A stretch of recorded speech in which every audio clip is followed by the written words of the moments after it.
Assalamualaikum warahmatullahi wabarakatuh. Perkenalkan, nama saya Rafa Akbar Pratama dari Prodi Geografi tahun 2023. Kali ini saya akan melaksanakan pembuatan video untuk tugas UAS Waspen dari dosen Pak Hafidin. Topik dari video ini adalah Gemari, Generasi Maritim Indonesia. Subtopik yang dipilih oleh saya adalah Gemari dalam membangun kepekaan dan kesadaran lingkungan laut. Baiklah, mari kita mulai. Lingkungan maritim. Maritim yang saya ketahui itu berupa lautan, pantai, dan wilayah di sekitarnya. Merupakan tempat yang sangat indah yang dikunjungi oleh banyak orang untuk berwisata atau juga untuk mengambil sumber dayanya, baik itu kelapa, ikan, lobster, udang, cumi-cumi, gurita, pasir, dan lain-lain. Akan tetapi, lingkungan maritim mengalami kerusakan lingkungan karena pembuangan sampah sembarangan dan penyebaran lingkungan. Proses pengambilan sumber daya alam juga berpengaruh terhadap lingkungan maritim. Lingkungan maritim harus kita jaga dan lestarikan, karena lingkungan yang indah itu rusak karena adanya sampah dan polusi di pantai ataupun lautan. Penyebab dari rusaknya lingkungan maritim karena banyaknya pembuangan sampah dan limbah sembarangan. Lalu tingkat kepedulian dan kesadaran warga yang rendah terhadap lingkungannya. Tapi hal itu masih bisa diubah. Pertama, kita bisa mulai dengan jangan membuang sampah sembarangan. Kita manusia menggunakan banyak sekali barang untuk memenuhi kebutuhan seperti makanan, peralatan, dan lain-lainnya. Semua barang tersebut menghasilkan sampah. Sampahnya itu bisa dibuang ke tempatnya seperti tempat sampah. Tapi ada orang yang merasa malas atau alasan lainnya sehingga orang itu membuang sampah sembarangan. Nah, sampahnya itu bisa dibuang ke laut atau ke aliran air lainnya yang akhirnya sampai ke laut. Sampah yang dibuang bisa berada di atas lautan. Nah, sampahnya itu bisa menghalangi sinar matahari yang masuk ke laut sehingga menghalangi proses fotosintesis. Sampah juga bisa terangkut ke hewan sehingga mereka bisa terancam kehidupannya. Kemudian sampah bisa termakan oleh hewan laut yang bisa mengancam kehidupannya mereka lagi. Kemudian sampah bisa menghasilkan racun sehingga bisa meracuni makhluk-makhluk laut. Nah, makhluk lautnya itu kan bisa dimakan oleh manusia sehingga bisa membahayakan kita juga. Untuk menghindari pembuangan sampah sembarangan, kita bisa mengedukasi masyarakat supaya membuang sampah pada tempatnya. Atau kita bisa mendaur ulang atau menggunakan kembali sampahnya, misalnya plastik. Plastik bisa berasal dari botol, sedotan, dan lain-lainnya. Kita bisa menggunakannya untuk membuat kerajinan seperti kapal, hiasan, frame foto, dan lain-lain. Plastik juga bisa diulang menjadi produk lain. Pembuangan limbah yang sembarangan juga bisa mencemari lingkungan. Limbahnya bisa berasal dari rumah tangga, industri, pabrik, dan lain-lainnya. Limbah itu bisa dibuang ke laut. Walaupun biasanya limbah itu dibuang ke tempat yang seharusnya, supaya tidak membahayakan makhluk hidup lainnya. Limbah yang dibuang ke laut bisa meracuni makhluk laut. Makhluk laut itu bisa dimakan oleh manusia, sehingga membahayakan manusia itu juga. Limbah juga bisa menumpuk di lautan, sehingga akan mencemari lingkungan. Limbah juga bisa terserap pada makhluk laut, sehingga akan teracuni dan bisa saja termakan oleh manusia, sehingga membahayakan manusia itu juga. Limbah seharusnya dibuang ke tempat yang seharusnya supaya bisa dikelola dan tidak mencemari lingkungan. Langkah selanjutnya adalah penyuluhan. Penyuluhan bisa dilakukan oleh pihak pemerintah atau pihak pendidik lainnya. Pihak itu bisa mengumpulkan penduduk setempat dari suatu daerah untuk berkumpul di suatu tempat. Anggap saja seperti balai desa atau tempat lainnya.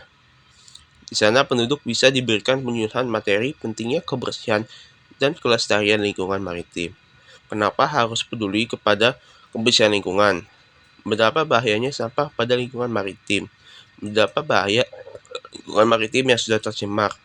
Beritahu mereka bagaimana cara mencegah kerusakan lingkungan maritim.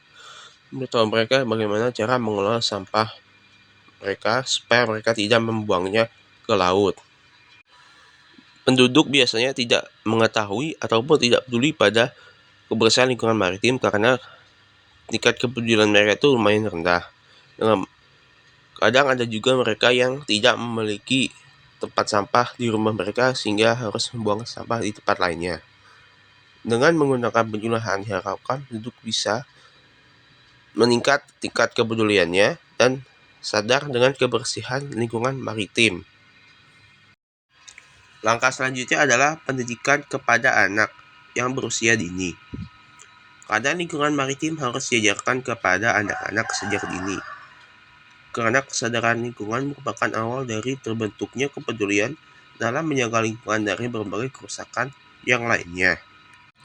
Konsep pendidikan lingkungan pada anak usia dini mengarah pada pembelajaran tentang kepedulian lingkungan. Selain itu, ada 3 indikator yang digunakan untuk meningkatkan kesadaran lingkungan maritim kepada anak berusia dini, yaitu pengetahuan, sikap, dan perilaku.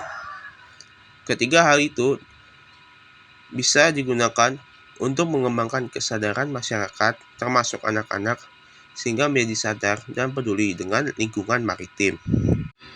Penerapan pendidikan lingkungan yang baik juga membentuk anak supaya menjadi sadar dan peduli terhadap lingkungan, baik di semua usia, termasuk juga pada anak usia dini.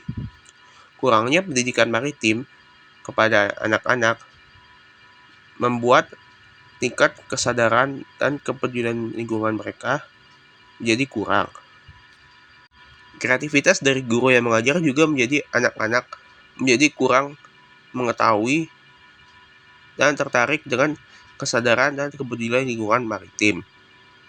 Hal-hal tersebut diperkuat bahwa materi pengajaran tentang kelautan masih terbatas dan masih berorientasi pada wilayah darat. Dan materi pendidikan tentang kelautan harus dapat dijangkau anak sedini mungkin supaya mereka mengetahui tentang lingkungan maritim mereka. Pembelajaran tentang kerusakan lingkungan dapat dijelaskan kepada anak-anak supaya mereka paham apa yang terjadi dengan lingkungan maritim. Salah satu caranya adalah dengan menggunakan media yang menarik perhatian anak-anak. Media yang digunakan untuk menarik perhatian anak-anak bisa seperti alat untuk mengenalkan tentang lingkungan maritim. Namun media yang paling sering untuk menarik perhatian anak-anak adalah media permainan dengan tema kemaritiman. Menggunakan media permainan sejatinya dapat meningkatkan kemauan anak-anak untuk belajar sehingga pembelajaran menjadi lebih menarik, misalnya seperti board game, komik, puzzle, dan lain-lainnya. Penggunaan media permainan dapat digunakan untuk meningkatkan kepedulian mereka dan pengetahuan mereka, yaitu kepedulian anak-anak terhadap lingkungan maritim. Dengan semua hal itu, diharapkan anak-anak jadi peduli dan sadar dengan kebersihan lingkungan maritim. Bahkan, anak-anak tersebut masih bisa mengingatnya saat menjadi dewasa dan menjadi orang dewasa yang peduli dan sadar dengan lingkungan maritim mereka. Kemudian, untuk honorable mention ada pengambilan sumber daya alam. Sumber daya alam yang ada di wilayah maritim bisa dinikmati sebagai atraksi wisata, atau bisa juga diambil sumber dayanya. Pengambilan sumber daya alam bisa dengan melakukan pengukuran yang membuat kerusakan lingkungan dan menimbulkan erosi, sehingga bisa membahayakan warga. Hasil pengukurannya itu juga terkadang tidak dibagi kembali, sehingga membuat lingkungan tersebut tidak bisa dipakai lagi. Saat mengambil sumber daya, terkadang bisa merusak ekosistem, sehingga membuat banyak hewan laut yang kehilangan tempat tinggal. Pengambilan sumber daya alam juga bisa meracuni hewan laut, sehingga banyak yang mati.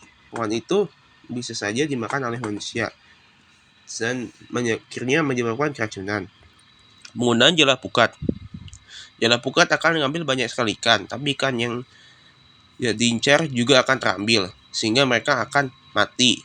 Jala pukat juga bisa mengambil bayi dan telur hewan, sehingga mereka akan mencegah pembaruan hewan di tempat itu. Terumbu karang atau oral juga bisa ikut terambil, sehingga membuat terumbu karang atau karang itu mati sehingga membuat hewan laut kehilangan tempat tinggal dan ekosistem mereka. Kemudian ada penggunaan bom ikan.